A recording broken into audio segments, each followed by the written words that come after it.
Good evening, everybody. This is Mike Lush, your host of Four Guys Talking Football. And tonight it's Four Guys Plus One as we welcome in Frank Vajcner joining us again tonight. And tonight, this is our podcast, and it's going to be kind of a free-for-all. We're going to talk a little high school football, and we're going to talk some Michigan football, some Michigan State football. And as usual, sitting around the conference table here with me is Jeff Grodi, the voice of Monroe County Sports, the founder, Chris Schultz, the founder of Friday Night Victors, Triple G, Gary, the Gridiron Guru. I'm sorry, man, it hung me up. And then Frank Vajcner. So, guys, let's talk a little bit of high school football. And I know we've just been talking high school football for the last 20 minutes when we realized, wow, we should really put this we were going at it pretty hard. And so where we started, and Chris brought it up, but what is the toughest high school division in Michigan as far as potential champions? And Gary went with Division 6. You thought was the most wide open. I thought it had the most parity. Not the best teams. There's top-heavy divisions. But I think Division 6 has the most parity. I think I literally can name 10 teams that have a very legitimate shot to win it all. 5 are on one side, 5 are on the other, and I'm not even counting Ithaca. I'm not counting Blissfield. All right, teams that are quality. I just think there's so many teams on SMCC's bracket on the 32 team side. You have SMCC who has a legitimate shot. Warren Michigan Collegiate who has a legitimate shot, whose Central would face in Game 2. Montrose, who they'd face in Game 3. Hillsdale, and who else is on the side? Did you say Hillsdale? Constantine, yeah, 9-0. Yeah, 9-0 Hillsdale, sure. Hillsdale. Okay. 9-0 Hillsdale. Dropping down from D5 in the D6 playoffs. They have a shot to represent that side of the bracket. Absolutely, they certainly do. And Constantine, that's 5. You go on the other side, you got Maple City, Glen Lake, Ravenna. What about Montague? Mike's favorite team, Ithaca? Boise State? Ithaca. Yeah. I wouldn't even put them in the top 10. I'd probably put them at like 11, 12. They're not as strong this year. I'm with you on Ithaca. As you talk about Ithaca, I'm with you on Hillsdale. I don't think they're a top 10 team after seeing them play Dundee on Friday. They just didn't look that good to me. You're talking about Hillsdale. I mean, yeah, Hillsdale. Sorry. Well, I don't know what you were watching, but they beat Dundee pretty easily. I didn't think Dundee only dressed 18 kids. Well, they had more than that, But Gary, you've seen every Central game this year. Yes. So as you watched Hillsdale play, in your mind, as you watched them play, did you say, what did you think? SMCC is not going to blow out any team that's really good. That's good. They're not going to blow. Their style play isn't going to allow for it. Another full house T team, as Hillsdale is, it's going to go down to the last possession. I really do think. Do I think it's going to be 30-10? Heck, no. It's going to go down to the last possession. A lot of these games will that they play. Maybe not week 1. Maybe, I'm hoping. But I think the rest of these weeks, it's tough. You're talking about Warren, Michigan. You're talking about Montrose. You're talking about Hillsdale. And on the other side, all these great teams, Menominee, Well, let's go back to Hillsdale, though. Hillsdale, if they were in the Huron League, they've lost 3 games. They'd be 6-3 right now. Who do they lose to? They lose to Milan, they lose to Central, and they lose to Jefferson. No, I'm just kidding there. Riverview. Yeah. Okay. Yeah. Okay. Well, maybe. Okay. So Gary maybe even Huron. Maybe even Huron. I mean, they throw the ball in a couple of the plays at Dundee. Dundee threw the ball right down the field. All right, so you're saying, we're all saying, some of you are saying SMCC is definitely one of the favorites. Well, SMCC lost to Milan. It was a close game. SMCC can't beat themselves. No. And Riverview, I think they beat Riverview pretty good. And I don't think Riverview would beat Hillsdale, but okay. But I don't see a big difference there. They would have both lost to Milan. I don't know. Hillsdale's a good team. I think they're really good. In fairness to Hillsdale, and I'm not sold on them. They're a D6 team. I mean, CC plays in the Huron League, but they have, maybe some advantages as a Catholic school, in as far as the type of kids they get and the things they can do compared to what maybe a public school could do. So I don't think it's necessarily fair to compare Hillsdale to the Huron League in general. I mean, D6 is tough. Do I think 10 teams can win it? No, probably not. I would lean more towards Division 3. Now, most people would say, well, that's Muskegon's going to win it, right? Everybody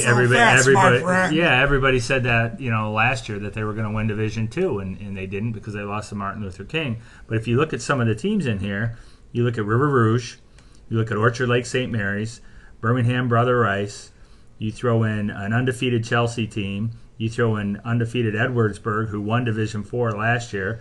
I believe Byron Center's in there, right? They're undefeated. Yeah. You got the Zeeland East and Zeeland West out there. Going to be in Muskegon's, I guess, region or district.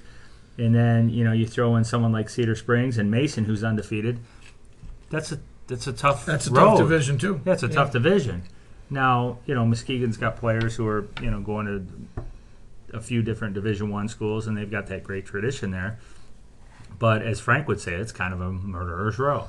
If you ask anybody who's going to win Division III, you're going to get one answer. If you ask anybody who's going to win Division VI, you're going to get 5 different answers from 10 different people. So that's what you're saying. That's more wide open. Well, completely wide open. Well, I've talked with the coaching staff at Dundee. I asked their opinion on it last night. They think Division VII is the murderer's row because you've got Jackson, Lumen Christi drop down there. You've got Pewamo, Westphalia, New Lothrop, the defending champions. Clinton, I think, is going to be a tough out as well. You can stop there. You can stop after those 3 teams because those are the only 3 teams that are going to win it. Yeah, I agree. It's top heavy, but those 3 teams are going to. And you know what? We're going to see. I see Jackson Lumen Christi winning it all though. We're going to see Pewamo and New Lothrop in the regional, and Jackson Lumen Christi. We're going to see them play Clinton. So it's going to be 2 versus 3 early and 1 versus 4 early in my rankings anyway in Division VII. So it's top heavy. But those 3 teams are really, really good. Yep. Well, let's talk a little bit about Division I. We were talking earlier about as far as now you don't think that's going to be as wide open as 6, but there are still Division I? 4, 5, 6 teams pretty wide open. It's completely wide It's open. open, When yeah. you look at teams like a traditional power like Rockford, who's 8-1, West Bloomfield, who's 8-1, Plymouth, who's 8-1. They lost to Belleville last week in a crossover. You go into Region 2, I guess, I don't know, one of the districts. You got Woodhaven is undefeated. Belleville's playing Saline. Belleville's undefeated. Saline is 8-1. You've got Lake Orion that was 8-1. Monroe knows a little bit about them and how good they were. You get into the defending champs, right? Chippewa Valley, who was 9-0. They open with Macomb, Dakota. I believe that is what is going on in that game. And then you throw in a team like Dearborn Fortson, who had Belleville on the ropes, and it took an amazing catch by a Belleville receiver to win that game. There's just a lot. That's pretty wide open. It's pretty wide. There's 7, 8 teams there. Yeah, you even throw in teams like Utica Eisenhower and Rochester Adams, Romeo. Some traditional powers from the east side. One is wide open. Yeah. Yep. So no doubt about it. All right. Jeff, you got anything else? I got absolutely nothing. Go Bears. Go Bears. All right. Well, let's switch streams here, and let's talk a little college football. Oh, we can start with Michigan State, or we can start with Michigan. Chris, your choice. Michigan State. What do you got to say about those guys? Well, we could start Absolutely nothing. Clean house. Yeah. Well, you're saying clean house. What do you mean by that? It's time for D'Antonio to go. He's burned down what he's built. After the playoff loss to Alabama, doesn't make any changes. After the 3-9 debacle in 2016, doesn't make any changes. Offense still sucked in 17, no changes.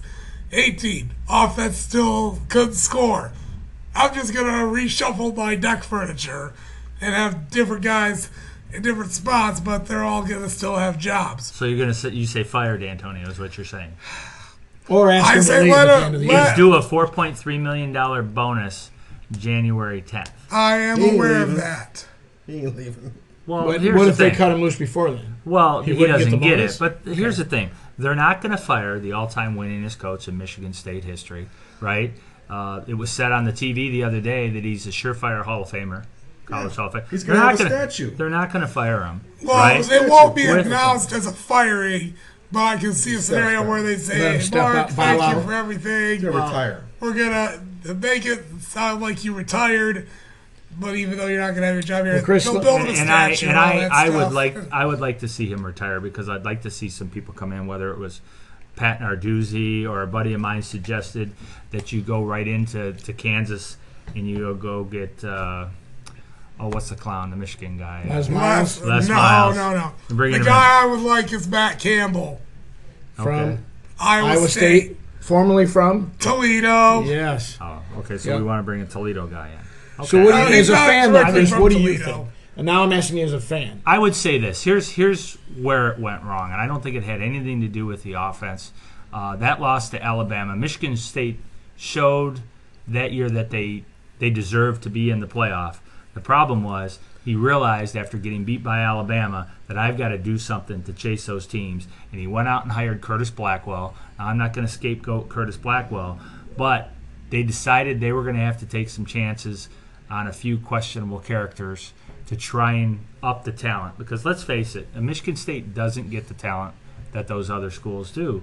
So when he went that route, it kind of blew up in his face. And I think, I don't want to say he lost some integrity there, but I think he made some poor decisions in the name of trying to win a national championship. And as a Michigan State fan, I don't think you ever win a national championship in football. You don't get those type of players.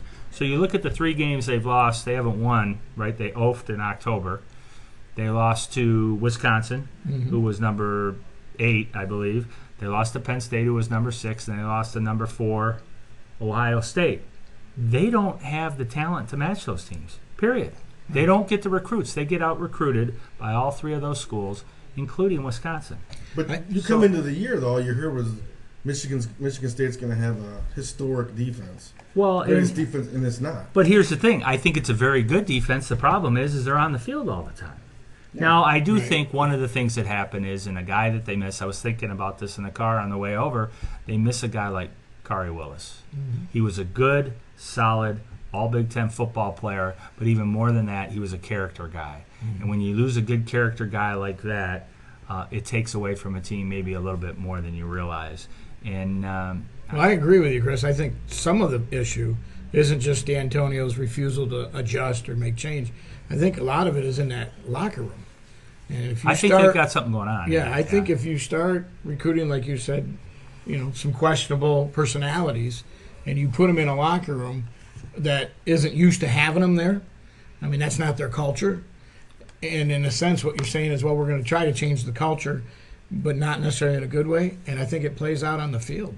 I can see, offensively, they're dreadful.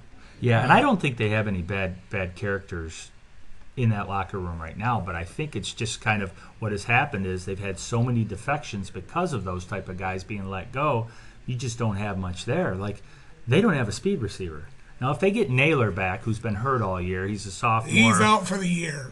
When was that announced? It was announced after, I think it was week 2 or 3. They announced he was done for the year. See, I heard he was coming back after the bye week next week. So if they get Naylor back, he's a completely different player because he's a speed guy. Frank, I'm going to put you on that. I want you to find out and get us a definitive answer all right, by the end of this podcast. All right, so any more thoughts on Michigan State? Now, let's switch over to the Evil Empire. Let's talk about Michigan Alabama? football here. We're going to which by the way, I was in attendance for that. So you were there, Frank. Yeah, where they opened up the proverbial can. So let me ask this question, and then you guys can all chime in. Who at this table, with a show of hands, of course no one's going to see us, but who could have predicted that happening? Well, I would say not the blowout, but I think it was a sucker's bet. Michigan was going to win that game. The home teams So you won the thought last they were 8 gonna games, win. right? In Right. that series? Yes. Yeah, I think Michigan was going to win that game coming in. I didn't think there was any doubt. So, but the blowout. But is the what I'm talking blowout about. surprised That me. really If surprised me. Michigan won, I predicted blowout. If it was a close game, Notre Dame wins in a close game. It was either or. Because I didn't see that coming. And I was happy as a longtime fan. I was happy to see that. Made me feel good about myself finally, as far as Michigan football. But I didn't see the blowout. So the real question is, where do you guys see Michigan going from here with the games that they have left? They have 4 games left. They have Maryland. They got a bye week. They've played Michigan probably State, 6 and a- Indiana. They probably played 6.5 really, really good quarters of football in a row. Yeah. And you couldn't say they put 2 quarters together in a row Before that. before maybe into the second quarter against Penn State. Yeah. They played really good against Penn State after they got down, and it was just too much to overcome. And then, Well, how much of that was Penn State taking the foot off the gas? and I was ready for Chris to say that. But Because here's the that's thing. what he always says anytime. But here's Yeah. the, no. But Okay, here's the so thing. here- It's hard to let me ask coach you a with a question. lead. Let me ask you a question. It's hard to coach with a big lead like that because you're like, oh my gosh, this should be a good game or a closer game. I'm up 21-0 here. Do I keep the foot on the gas? Do I throw an interception and let them back in the game, or do I try and milk the clock? And that is what Penn State did. Sure. Did you look at the ratio pass to run second half for Penn State? You'd be You surprised. tell me. You obviously did, Gary. Okay. Go right ahead. All right. Well, it was the opposite of what you're saying. Penn State did not let off the gas. Michigan was the better team. In the In the second, second half, they were the better football Well, I team. don't think agree. anyone's doubting that. Yeah. Well, But they took off the gas, allowed them to get in the game. How many of And those then you lose passes were momentum gone? as well. Yeah, you lose momentum. It's just tough to coach from a big lead like that. It just is. I mean, you look at the Wisconsin-Michigan game. It was 35-0. Wisconsin took their foot off the gas. Michigan goes to Indiana this week.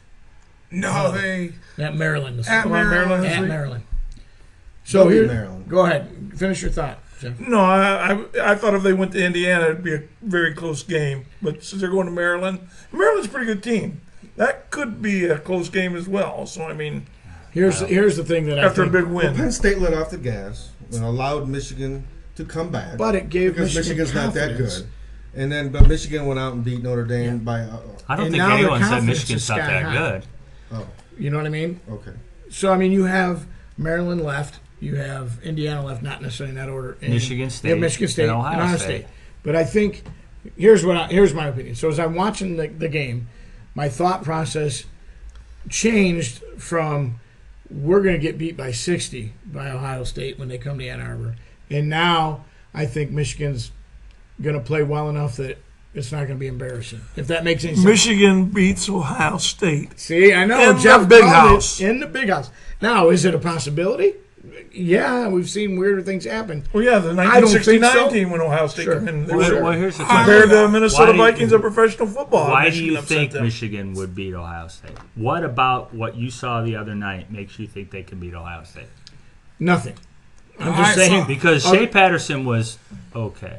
Yeah, I mean he wasn't terrible, but he wasn't great either. I saw Right. I saw The him in offensive person. line was very, very good.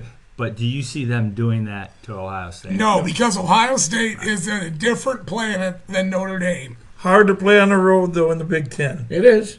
The big house is a tough place to play. Yeah. If Ohio State comes in overconfident, Michigan's playing. Ask so high. Wisconsin we've about seen that. Camp weirder Randolph things and happen. away. They'll I tell don't you. see it happening. I would love to see it happen, but I don't see it happen. Back to my original thought. I think they're going to play. Ohio State's going to know they're in a They're football going to be game. competitive. Yes. Is that what you It'll be a think? close game. We thought it'd be a 35-point Yes. blowout. You think they could keep it within? But Michigan wins. Girl, let's go with Michigan wins. All right. So, Frank, final thoughts?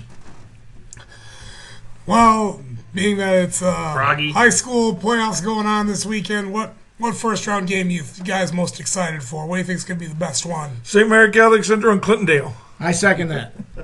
Chris? Oh, hi, Adam. Coach Kip is in the building. Coach now. Adam Kipp is in the building. Gary? I haven't even looked at enough first-round matchups. Well, I mean, the but reason I'm going down Let's to go Riverview with Carlson our- because I think that's going to The be a ones we great game. covered. I think it'll be I'm all looking the ones forward we to know. seeing that game. I So think we got that'll be- Riverview Carlson for you, oh, Chris. that's probably the Gary? most. It'll probably be over in 57 minutes or something like that. Right. That's an even matchup, even as you can get. Do it. you have an answer for us? What? What's going to be your game? Which game you most interested in? Carlson or Riverview. That's a rather even matchup. I picked All right. Carlson to win. Airport Milan may be a good one too. Yeah. I gotta go with Riverview and Carlson. T versus T. Okay. Teams are pretty evenly matched, and All right. game on. Even though I'll be at Dearborn Heights Rope Shot when Dundee plays there, and I would say Dundee. Well, has good a luck, very good Vikings. shot. Well, all right. I already said Central game. So I saw a coach walk in and I said, well, Then you gotta go. it was Central. So. I was just asking you to take us an eye. Oh, all right. yeah. Here we go. So on that note, this wraps up the podcast. Four guys talking football. Good luck to all the teams, high school teams we talked about, and go blue. We'll see you next week.